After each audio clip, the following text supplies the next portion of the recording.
I would hope that the first step into representing someone would be to do research on who that someone is, what they do, and how they would like you to represent them. The history behind Santa Claus has been the subject of many documentaries.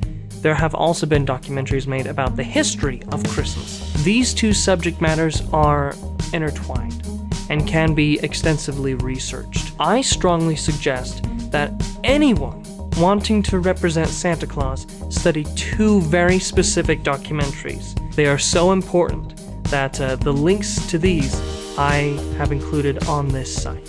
I know a lot of people believe Santa Claus to be the same person as St. Nicholas, and this is false. It would be closer to say that they are distantly related, just as how Father Christmas isn't the same as Santa Claus. The legends that surrounded St. Nicholas gave birth to many things several hundred years after his death. There are many places that simply don't celebrate Santa Claus as a part of Christmas.